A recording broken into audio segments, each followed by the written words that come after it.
Salve mais um 9 Minutos. Hoje, nosso convidado é o empresário Isaac Ramos Ferreira, que já em 2007 foi uma das primeiras pessoas que pensou Copa do Mundo aqui no Paraná. Você trabalhava na época com o Nereves Moura, na federação, né? Isso mesmo. E o que aconteceu? Eu era um dos diretores do Nereves de Moura, da Federação Paraense de Futebol. Eu era o subcoordenador de futebol profissional, junto com o Almir Zanck. E veio uma carta da CBF para que nós tínhamos poucos dias para escrever para ser subsede da Copa do Mundo em 2014 no Brasil. E nós fizemos os encartes e se inscrevemos junto com a Federação, junto à CBF e com a FIFA. E nós protocolamos a nossa intenção de ser subsede. Aí mandamos um projeto para o arquiteto Fiuza, junto com a parceria com a Tecnosolo, e fizemos um projeto e teve um seminário em Portugal para verificar os estádios da Eurocopa de 2004 para implantar no Brasil em 2014. Foi 56 pessoas do Brasil, eu fui a única pessoa junto com o Ciros e Tiberê que fomos representar a Federação Paranaense de Futebol em Portugal, nesse seminário. Nessa época se pensava em Copa do Mundo no Pinheirão. No Pinheirão, existiu e existe ainda, né, um projeto que iria fazer uma arena com shopping center, com hotéis, inclusive o centro de imprensa não seria no próprio estádio. A gente iria alugar o Expo Trade para fazer o centro de imprensa. Então era assim um projeto muito audacioso, uma coisa muito grande, mas que realmente o melhor local na época seria o Pinheirão e até hoje. E hoje nós estamos aqui em 2010, hoje ainda a melhor opção ainda, mesmo a arena sendo indicada, é o Pinheirão hoje. Porque ele é público, né? É público, é o melhor espaço. Hoje o que nós temos no Pinheirão de dívida? Nós temos dívidas federais e municipais. Se unem os governos e se acertam e fazem um investimento grande, mas que depois todo mundo possa usar, entendeu? E com essa tua experiência que você trouxe de lá, hoje a gente está sofrendo uma pressão aí pela falta de definição de onde vai vir a verba para acabar a arena, a ponto de dizer que talvez a Copa não venha para cá. O que você acha disso? O Curitiba, na realidade, eu não digo nem o Atlético, o Curitiba, o município, o estado, ele tem o prazo até quinta-feira agora, que o Ricardo Teixeira deu o prazo até quinta-feira para poder se manifestar e verificar se vai ter condições ou não, se não vai ter o plano B. Mas eu acredito, com a força do Pessutti, com a força do Carvalho e todas as pessoas que estão integradas nesse comitê, o que vai acontecer? Vai ter o plano B, eu acredito. Eu acredito que a Copa do Mundo, o Curitiba vai ser subsede, só que o que eu aprendi lá em Portugal? Eu verifiquei vários estádios, eu fui no estádio do Porto, do Benfica, do Sport de Lisboa, do Braga, então estádios assim que lá na época gastaram 700 milhões de euros para fazer o estádio, dentro de uma pedreira que foi o estádio de Braga, o estádio mais caro construído na época da Eurocopa.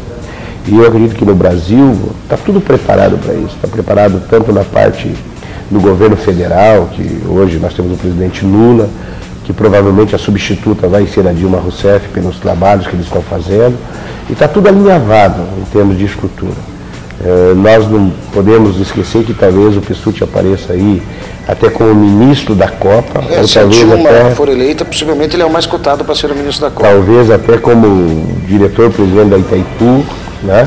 Mas eu acredito que está tudo alinhavado para que isso aconteça. Na última conversa que eu tive, tanto com o Pessutti, nosso governador, como com o Luiz Carvalho, o gestor da cidade aqui, os dois me garantiram que vai ter Copa em Curitiba. Eu acredito, mas o Clube Atlético Paranaense está meio redutivo, porque ele não quer assinar realmente a dívida que deve assumir, mesmo com garantia do governo. O presidente Marcos Malucelli já falou isso ao vivo e a cores, né, para os telespectadores. E teve uma reunião com os conselheiros do Atlético Paranaense. Eu acredito que se o Atlético ficar muito amarrado para não assinar a intenção de fazer a Copa aqui, a subsede, dentro da Arena da Baixada, eu acredito que vai ter o plano B. Curitiba não vai perder a subsede. Qual que é o plano B? O plano B eu acredito que deve ser no Pinheirão. Eu tenho convicção desde 2007, quando viajei. Porque o pessoal do Curitiba se manifestou, acho que com Andrade Gutierrez, com alguma empreiteira. Não, nós, na época que o presidente era o Giovanni Geonedes, A Federação Paranaense assinou uma carta com o Curitiba Futebol Clube para que o Curitiba explorasse o Pinheirão por 100 anos. Uma carta de intenção que na época do presidente Giovanni Gianetti foi assinado junto com o presidente Jonaredes Rolim de Moura.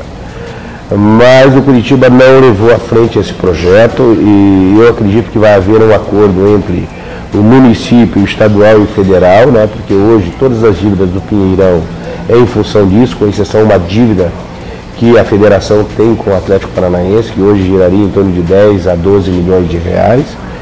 Eu acredito que vai ser no Pinheirão ainda, por tudo que está acontecendo. Nós não temos muito tempo mais para ficar pensando e eu acredito que já está tudo bem alinhavado, mas só que a notícia vai sair na hora bem certa. O meio político, as intrigas, os blogs comentam muito que esse posicionamento do Ricardo Teixeira pode ser alguma represália ao Álvaro Dias devido às brigas que eles tiveram. Porém, ele recebeu outro dia aqui na Câmara Municipal o título de cidadão honorário. Cidadão honorário. Você acredita que isso possa vir a acontecer? Não, você veja bem, a época que houve a intriga entre Álvaro Dias e o presidente Ricardo Teixeira foi na época do então presidente Jonaredes Rolim de Moura. Hoje já ele foi homenageado, o presidente Ricardo Teixeira, como cidadão honorário de Curitiba. Só que o Ricardo Teixeira é um homem muito profissional, muito capaz e muito correto com as coisas. E não tem que ficar se enrolando. Então o quadro político de Curitiba não está definido ainda completamente. Aparentemente o quadro político de Curitiba estaria definido que o Beto Richa seria o nosso governador de estado, nosso primeiro candidato que surgiu de fato. Só que agora pintou o Osmar Dias como candidato ao governo. Então mudou muito o panorama. Está amanhã 250 prefeitos. Então mudou muito o panorama da eleição em Curitiba. Então com o Beto já estava tudo certo, com o Pessutti, com tudo estava tudo certo. Só que agora mudou um pouquinho. Então hoje o Beto tem até chance de ganhar a eleição, mas não é 100%. Existe ainda uma diferença. Então eu acredito que com essa mudança do quadro político durante esses 15 dias, eu acredito que Curitiba está direcionando para outro caminho. Então temos que esperar a eleição, só que a FIFA não espera, que tem prazo. Eu acredito que eles devem estar entrando em contato até com os Osmar Dias, devem estar entrando em contato com o Beto, devem estar entrando em contato com o Pessutti e as outras pessoas que estão ligadas aos governantes. Mas eu acho que Curitiba não perde a subsede, mas eu não acredito que seja no Atlético. Todo mundo achou que a África não ia conseguir, né? E o que a gente viu foi uma Copa linda lá na África do Sul. Nós vimos através da televisão uma competição muito bem organizada, porque a FIFA tem que tirar o chapéu para ela, né? Mas também nós vimos através de noticiários extras que não tinham interesse político, as sobrevivências dos africanos. Agora, o que eu vejo é o seguinte, que nem sempre é o povo, é o país que cedia uma Copa do Mundo que ele consiga ele mesmo usufruir da infraestrutura que é planejada e colocada em prática. Mas eu tenho certeza que o país ganha muito com isso, vem investidores de fora. Quando eu estive em Portugal em 2007, para verificar os estádios da Eurocopa, eu vi lá que o próprio povo não tinha condições de ir nos estádios. Mas tinha várias empresas que compravam os ingressos anualmente para mandar seus funcionários, e os investidores ingleses, franceses, italianos, todos investiram em Portugal. Grandes teatros, grandes cinemas, canchas esportivas. Então mudou a filosofia. Então eu acredito que no Brasil nós já temos várias canchas esportivas, vários estádios. A mentalidade do povo brasileiro é uma mentalidade diferenciada dos africanos. Mas eu acredito que agora o Brasil vai ser excelente esses 4 anos de expectativa. Mas eu tenho certeza que a África ganhou muito em sediar a Copa do Mundo. Tenho 40 segundos aí para encerrar. Todo mundo sabe que você é um entendedor de futebol. Curitiba e Paraná sobe, Atlético cai? Olha, eu não digo que Curitiba suba e nem que Paraná também suba e que Atlético caia. Eu acredito que essas equipes agora no segundo semestre, elas têm que melhorar muito, tanto o Curitiba como o Paraná Clube na segunda divisão. O Paraná Clube, todos nós sabemos do problema sério que está enfrentando financeiramente. Está com um bom treinador, eu gosto muito do trabalho do treinador do Paraná Clube. Gosto muito do caráter dos jogadores, pelas condições que eles estão atravessando em termos salariais. Espero que isso não atinja dentro do gramado, dentro das competições.